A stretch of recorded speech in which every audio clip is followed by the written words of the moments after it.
आप शायद अपने बारे में नकारात्मक सोचते रहें, आप खुद को बिना मूल्य का समझे, लेकिन मैं आपको बताऊं, यदि आप यहाँ पर आए तो मैं आपको बताऊंगा कैसे आप परमेश्वर के वचन की प्रतिज्ञाओं को ले सकते हैं और इसे अपने मुंह से कहें और अपने मुंह से इसे कहते जाएं जब तक कि आपके दिल में विश्वास ना आ जाए, जब तक कि मन नया ना हो जाए और जब तक कि आपका दिल बदल न जाए।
प्रभु वचन का अंगीकार मन को नया बनाता है।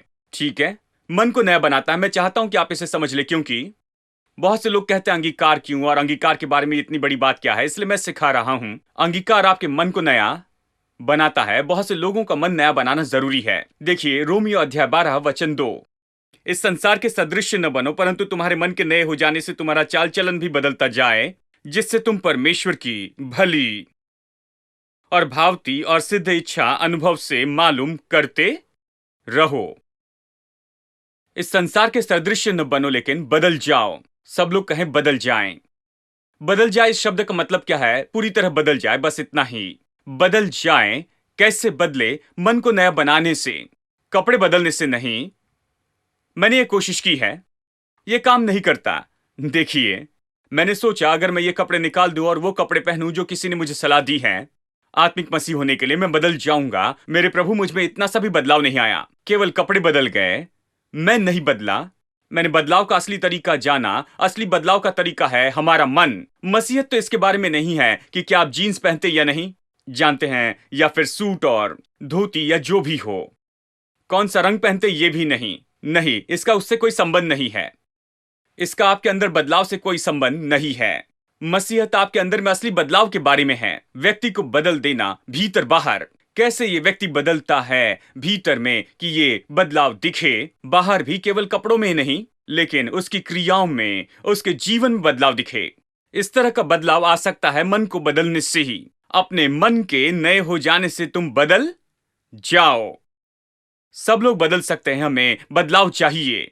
देखिए, सभी को बदलाव चाहिए, सभी को बदलाव चाहिए। यही तो बात है, सभी को बदलाव की जरूरत है। देखिए, हम जैसे वैसे पसंद नहीं करते, इसलिए चर्च में आए हैं। हमें यह तरीका पसंद नहीं जैसे सारी चीजें हो रही हैं। हम बदलना चाहते, बेहतर होना चाहते हैं। नहीं तो फिर हम चर्च में क्यों जाते? हम यीशु को क्यों चाहते? हम बेहतर होना चाहते हैं। यह अच्छा है, मैं बेहतर होना चाहता हूं और बदलना चाहता। अब मन में बदलाव आना बहुत जरूरी है, क्योंकि मनुष्य जैसे सोचता है वो वैसे ही होता है। बाइबल कहती वो वैसे ही है। मनुष्य जैसे सोचता वैसे वो है। आप जो भी सोचते हैं वही आपके जीवन के ट्रेंड को निश्चित करता है। आपकी सोच वहां ले जाएगी जहां जाना है। आप अपनी सोच से ज्यादा ऊंचाई पर नहीं जा सकते और आप तो अपनी सोच से नीचे नहीं आ सकते हैं।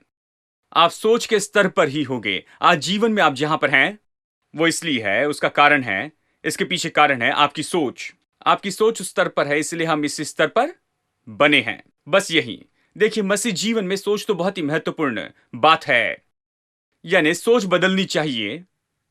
अब बहुत से लोग सोच में गलत है, इसलिए अपने जीवन में भी वो गलत हैं। देखिए, आपको सोच बदलनी, उसके बाद में जीवन बदलता है। देखिए, और ये हमारे हाथों में है। हमें बदलना है, हमें अपने मन को नया बदलना है, हमें प्रभु का वचन लेना है, अपने मुंह से अंगीकार करे और अपने मन को नया बनाए परमेश्वर के वचन के द्वारा। अब बहुत से लोग सोच में गलत होते हैं। वो कहते हैं, बहुत से लोग कहते हैं परमेश्वर ही है वो जो हमें सारी समस्याएं देता है। जैसे एक भाई ने कहा, प्रभु मुझे कुचल रहा है, मुझे पता नहीं क्यों, लेकिन मैंने प्रभु से कहा, प्रभु तू मुझे कुचल दे। मैंने कहा, मेरे प्रभु, क्या आप जानते हैं जब आप कहते हैं शैतान देख रहा है और ये कहता है प्रभु तू मुझे कुचल, प्रभु और जोर से कुचल, वो सोचते हैं प्रभु उन्हें कुचल रहा है। उनकी सोच उन्हें दुख उठाने में ले जाती है। उन्होंने ये खुद पर लाई है। देखिए, वो सोचते हैं प्रभु ही है जिन्होंने उनकी टांग तोड़ी है और व्यापार में नुकसान आया है, पारिवारिक जीवन में असफलता ला रहा है। प्रभु ने ये किया है, प्रभु ने वो किया है, मुझे पता नहीं प्रभु क्यों ये कर रहा है, पता नहीं प्रभु ने वो क्यों नहीं किया है, मुझे पता नहीं क्यों प्रभु ने किया। लेकिन मैंने कहा, प्रभु तो इसे करते जा, जो भी करना चाहता है तू कर ले। ये कितने महान व्यक्ति हो गए हैं गलत सोच है। लेकिन यीशु ने हमें किस तरह से सिखाया है। उसने प्रभु की प्रार्थना में बताया, जो मैं मंगलवार की शाम सिखा रहा हूं।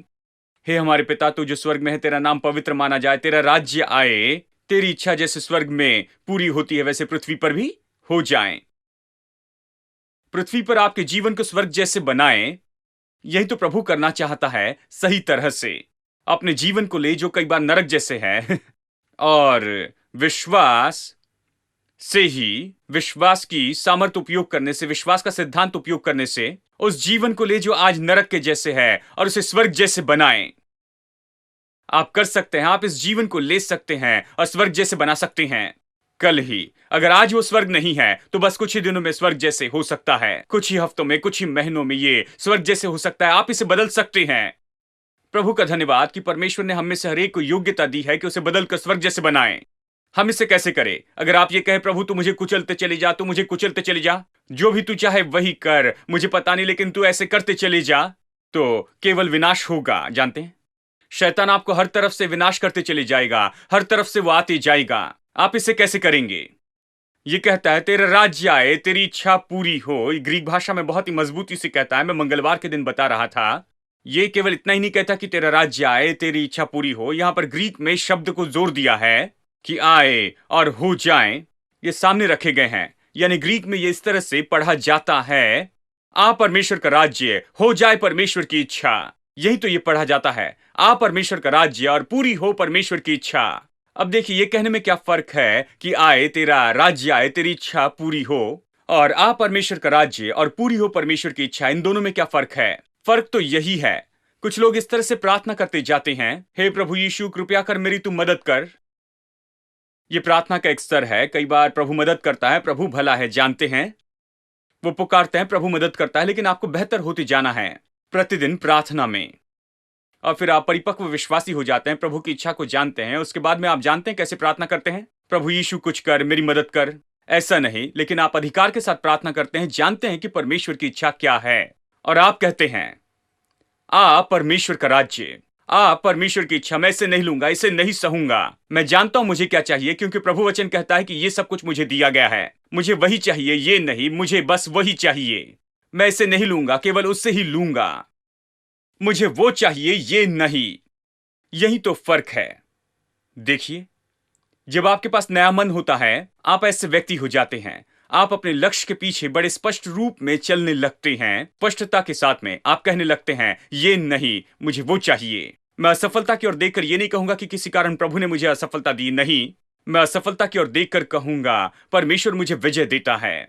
जानते हैं, प्रभु मुझे विजय देता है।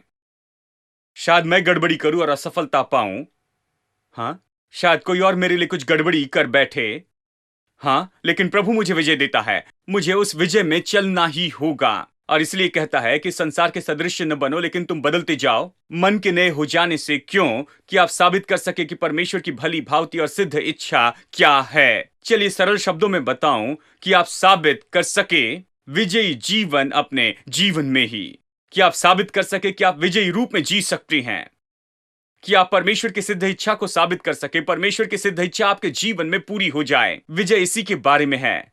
यदि परमेश्वर की सिद्ध इच्छा आपके जीवन में होती है, विजयी जीवन तो बस यही है। ठीक है, इसलिए इस संसार के सदृश न बनो, लेकिन अपने मन के नए हो जाने से तुम्हारा चाल चलन भी बदलता जाए, कि आप निश्चय ही परमेश्वर की सिद्ध इच्छा साबित कर सके, कि आप परमेश्वर की सिद्ध इच्छा में जी सके, आप विजय में जी सके इस जीवन में।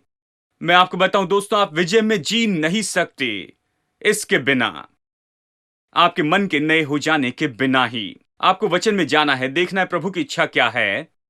आप नहीं कह सकते जो भी हो रहा है प्रभु की इच्छा है। एक भाई दूसरे विश्वासी से कह रहे थे, एक दिन मैं उन्हें देख रहा था, वो गंभीरता से बातें कर रहे थे। वो कह रहे थे, जानते हैं चाहे जो भी हो, मैं इसी तरह से रवैया रखता हूं कि जो भी हो रहा है इसलिए हो रहा है क्योंकि परमेश्वर यही चाहता है। और दूसरे ने कहा आमेन। देखिए ये आसान है, इसके लिए चर्च जाने की जरूरत नहीं है, आपको वचन में जाने की जरूरत नहीं, कुछ समझना नहीं, आपको कोई शिक्षा भी जरूरी नहीं है। देखिए यही वो लोग हैं जो चर्च में जाकर कहते हैं 10 मिनट और बस इतना ही, उसके ऊपर नहीं, और सभा खत्म हो जाएगी। 10 मिनट का संदेश काफी है। इन दिनों में संदेश बड़ा होते जा रहा है, जानते हैं क्योंकि वो किसी बात का विवरण नहीं चाहते, प्रभु वचन से कुछ भी शिक्षा पाना नहीं चाहते हैं। पता नहीं 10 मिनट में क्या प्रचार करेंगे वो। मैं ऐसे चर्च में पास्टर नहीं होना चाहता जहां हर समय मुझे 10 मिनट प्रचार करना पड़े। 10 मिनट में मैं बता सकता हूं, लेकिन अगर मुझे प्रचार करना है तो मुझे ज्यादा प्रचार करना है, क्योंकि आपको ये बातें सीखनी होगी। जानते हैं, अगर पायलट ट्रेनिंग के लिए जाते हैं तो आप ये नहीं कह सकते कि 10 मिनट में मुझे सिखाइए, इससे ज्यादा नहीं नहीं, क्योंकि आप लोगों को उड़ा ले जाएंगे मैं हवाई यात्रा नहीं करना चाहता जहां वो उड़ा रहे हैं जो बस 10 मिनट सीख कर मैं उसके प्लेन में बैठना चाहता हूं जो कई घंटों तक प्लेन चलाए हैं, उनके पास बहुत सा अनुभव है। और ये तो फ्लाइंग से भी बहुत बढ़कर है, ये तो विश्वास से जीने के बारे में है। और निश्चय आपको इसे सीखना होगा, सही तरीके से सीखना होगा। आमेन। यानी इसमें आपको काम करना है। मन को नया बनाए, प्रभु के वचन में जाए, देखे प्रभु का वचन क्या कहता है। प्रभु की इच्छा आपके जीवन में पूरी हो। जो भी आता है उसे लेकर यह न कहे कि यह परमेश्वर की इच्छा है। मुझे याद है बचपन में हम गीत गाते थे कि स्वर्ग नीचे आया और महिमा ने मेरे प्राण को भरा। अद्भुत गीत है, मैंने कई बार इसे गाया है जब मैं नौजवान था। और मेरे गाने के बाद में कोई प्रचार करता और उसे कैंसिल करता था। वो ये कहते कि जो भी हो रहा है ये प्रभु की इच्छा है, आपको इसे स्वीकार करना होगा। और सब लोग कहते हैं आमेन आमेन हालेलुया। जो भी हो रहा है ये प्रभु की इच्छा है। हम क्या कर सकते हैं? हम कुछ नहीं कर सकते। जो भी हो रहा है ये प्रभु की इच्छा है। मेरे प्रभु, ये तो सच में कितना विनाश का जीवन है। आपको यहां से परमेश्वर की इच्छा देखना है, अपने जीवन को देखने से नहीं, और आप जो देखते हैं उससे नहीं। आपको यहां पर परमेश्वर की इच्छा को ढूंढनी है जो प्रभु ने कहा है, और बाहर जो होता है उन बातों से नहीं। और जो हो रहा है उससे बदलते जाना है यहां पर देखने से, प्रभु के वचन में। आमेन। तीसरी बात है, प्रभु वचन का अंगीकार दिल को बदलता है। दिल को बदलता है। बहुत से लोगों का दिल बदलना जरूरी है। दिल कैसे बदलता है? देखिए नीति वचन अध्याय 16 में और वचन 1, मन की युक्ति मनुष्य के वश में रहती है, परंतु मुंह से कहना यहोवा की ओर से होता है। अद्भुत वचन है। मन की युक्ति मनुष्य के वश में रहती है, परंतु मुंह से कहना यहोवा की ओर से होता है। क्या कहता है? यह कहता है प्रभु हमारे दिल को तैयार करता है, और हमारे जीभ का उत्तर यानी हम जो कहते हैं प्रभु का प्रभाव होता है, ताकि दोनों प्रभु की ओर से आते हैं। प्रभु ने हमारे दिल को और मुंह को इसी तरह से बनाया है कि उसके सहयोग में काम करे। हमें समर्पण करना है। यदि आप दिल खोले तो प्रभु अपने वचन को आपके दिल में डालेगा। ये कैसे? आप उससे अंगीकार करते हैं। नीति वचन 4 वचन 20 कहता है, मेरे पुत्र मेरी बातों की ओर ध्यान धर और मेरी बातों की ओर तू कान लगा, वरन इसे तो अपने मन में धारण कर ले। ठीक है, इससे अपने मन में धारण कर ले। ठीक है, तो आप इसे कैसे धारण करते, कैसे रखते हैं? केवल कहने से अपने दिल में रखते हैं। वचन आपके दिल में कैसे जाता है? जब तक न कहे ये दिल में नहीं जाएगा। आप इसे कहे यहोवा मेरा चरवाही, आपके दिल में जाएगा। आप ज्यादा कहते जाएंगे और गहराई से जाएगा। जितना ज्यादा कहेंगे उतना ज्यादा दिल में बोता चला जाएगा। फिर आप पाएंगे ये आपके दिल में बढ़ते जा रहा है जितना ज्यादा आप कहेंगे, क्योंकि प्रभु ने आपको ऐसे बनाया है। प्रभु ने आपके दिल को और आपके मुंह को बनाया है कि उसे आप सहयोग देते चले जाएं ताकि वो आपके जीवन में काम करते जाए। यानी प्रभु अपने वचन को ले सकता है और आपके मुंह का उपयोग कर सकता है कि वचन को आपके दिल में रख दे। क्या यह अद्भुत नहीं कि आपके दिल को तैयार करे एक महान भविष्य के लिए?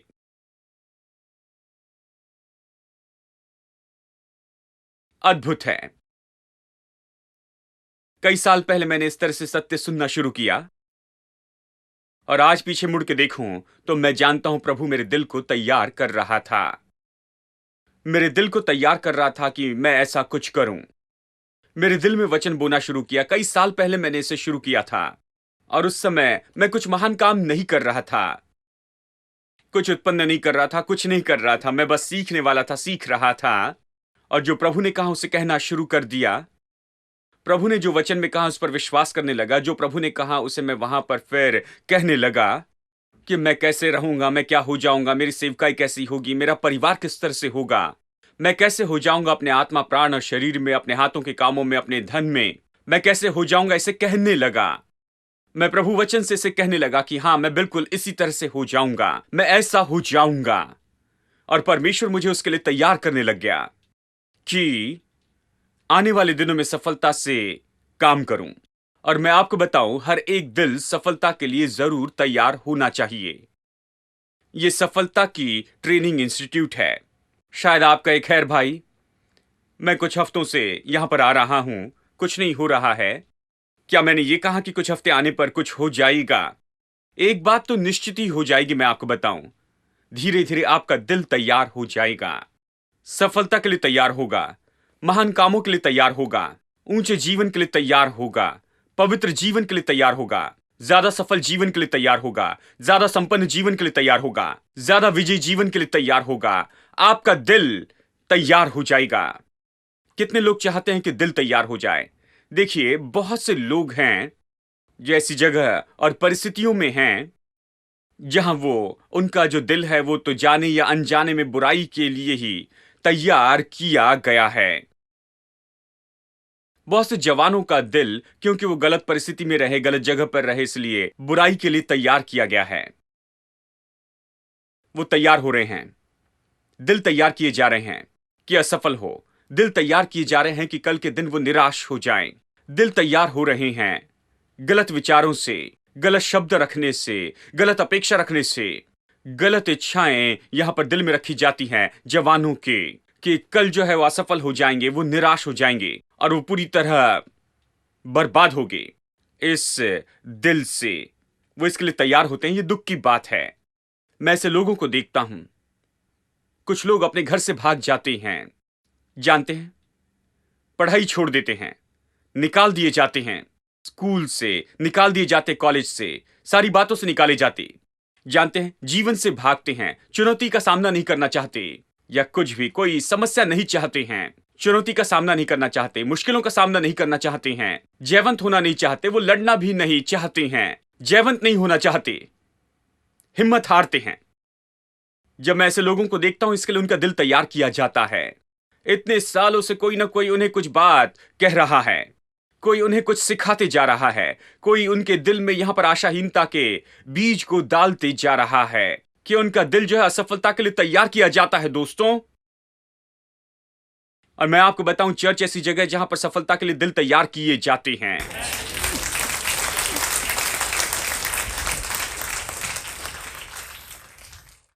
मन की तैयारी जो है मनुष्य में, वो प्रभु की ओर से है। मैं विश्वास करता हूं प्रभु आपके दिल को तैयार करता है। शायद आज आप कुछ महान बातों को न देखें, लेकिन मैं आपको बताऊं, अगर आप ऐसे आगे बढ़ते जाएं, तैयारी के लिए काफी समय लगता है। जानते हैं, 100 मंजिला इमारत अगर बनानी है, वो गहरे और गहरे जाते हैं और आपको ऐसे लगता है कि जिस तरह से ये कर रहे हैं, ये कभी ऐसा नहीं कर पाएंगे। ये 100 मंजिला इमारत कब बनाएंगे? लेकिन उन्हें गहराई में और गहराई में और गहराई में जाना होगा वो नीचे जाते हैं। ऐसे दिखता है कि ये कभी नहीं कर पाएंगे, लेकिन फिर ये होता है। जितना गहरा जाएंगे उतना ऊंचे जा सकेंगे। देखिए, यानी वचन आपको सबसे ऊंचे जीवन के लिए बुनियाद देता है, सबसे महान सफलता देता है। वचन आपको बुनियाद देता है। यहां पर हम एक अजीब सी बात नहीं देख रहे हैं। मनुष्य के दिल की तैयारी परमेश्वर से होती है, और मुंह का जो जवाब है वो भी परमेश्वर से ही आता है। और परमेश्वर जब चाहता है कि आप सफलता पाए, वो आपके दिल को बदल देता है। मैं यही शब्द कहूंगा, वो आपके दिल को बदलता है कि आपका मुंह बदल जाए, आप जो कहते हैं वो बदलते जाए, कि आपका जीवन भी बदलता जाए। अंगीकार महत्वपूर्ण है, क्योंकि जब आप मुंह खोलकर अंगीकार करते हैं और कहते हैं प्रभु मेरे हाथों के कामों का आशीष देगा, प्रभु के पास मेरे लिए अच्छा भविष्य है, मेरी कल्पना और मेरी योजना से भी बहुत बढ़कर प्रभु के पास मेरे लिए सबसे उत्तम चीज है। मैं उसकी महिमा के लिए तेजोमय हो जाऊंगा, मैं उसकी इच्छा को पूरा करूंगा, उसके उद्देश्य पूरे करूंगा। शायद आज जीवन मुश्किल हो, लेकिन परमेश्वर मेरे साथ है, वो मेरे लिए इसे आसान करेगा, वो मुझे इससे ले जाएगा और मैं विजयी होकर उस पार से निकल आऊंगा। मैं वही करूंगा जो परमेश्वर ने मेरे लिए योजना बनाकर रखी है। मैं इसे पूरा करूंगा विश्वास से और उसकी मदद और उसके बल से। जब आप इसे कहते हैं, जब आप अपने मुंह को खोलकर वही कहते हैं जो परमेश्वर का वचन कहता है, जब आप कहते हैं कि प्रभु मेरे हाथों के कामों का आशीष देता है, परमेश्वर स्वर्ग को खोलेगा, स्वर्ग के झरोकों को, और मेरे जमीन पर बिल्कुल सही समय पर बारिश होगी। मैं उधार नहीं लूंगा, लेकिन बहुत से देशों को उधार दूंगा। मैं नीचे नहीं लेकिन ऊपर रहूंगा। मैं पूंछ नहीं लेकिन मैं सिर रहूंगा। जब आप इस तरह से अपने भविष्य को कहते हैं, जब आप अपने दिल में ये सब कुछ रखते हैं कि आप ऐसे ऐसे हो जाएंगे, जब आप बीज बोते हैं सफलता, विजय, और आप अपने जीवन में ये हो जाएंगे, अंगीकार से इसे आप रख सकते हैं। अंगीकार से ही आप इसे रख सकते हैं। बिना कहे, बिना अंगीकार किए आप इसे कभी नहीं रख सकते हैं। इसलिए जब तक आप प्रभु का वचन नहीं कहेंगे, आपका दिल कभी नहीं बदलेगा। हेलो देखिए, इसलिए वचन कहना बहुत ही महत्वपूर्ण है। प्रभु आशीष की आज्ञा देगा मेरी पढ़ाई पर, और मैं विजयी हो जाऊंगा। जो मैं नहीं कर सकता, मैं वो करने योग्य हूंगा, क्योंकि प्रभु मेरा सहायक है और मैं नहीं डरूंगा। मैं काम करूंगा और परमेश्वर मेरा सहायक होगा। मैं आसान काम करूंगा, प्रभु मुश्किल काम करेगा, परमेश्वर उसमें मेरी मदद करेगा। हिम्मत ना हारें। हिम्मत हारने की ये जो आत्मा है बेकार है।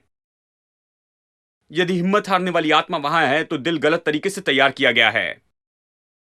आप कलीसिया में आइए, हम दिल को सही तरीके से तैयार करेंगे, क्योंकि प्रभु आपके दिल में वचन रखता है। हम आपको वचन से दिखाएंगे। आप अपने दिल को ले सकते हैं। आप आशाहीन हो, शायद आप सोचे आपके लिए कुछ भी संभव नहीं है, आप ये नहीं कर सकते हैं, आप वो नहीं कर सकते हैं, और हर तरह की बातें। आप शायद अपने बारे में नकारात्मक सोचते रहें, आप खुद को बिना मूल्य का समझे। लेकिन मैं आपको बताऊं, यदि आप यहां पर आए तो मैं आपको बताऊंगा कैसे आप परमेश्वर के वचन की प्रतिज्ञाओं को ले सकते हैं और इसे अपने मुंह से कहें, और अपने मुंह से इसे कहते जाएं, जब तक कि आपके दिल में विश्वास ना आ जाए, जब तक कि मन नया ना हो जाए, और जब तक कि आपका दिल बदल न जाए।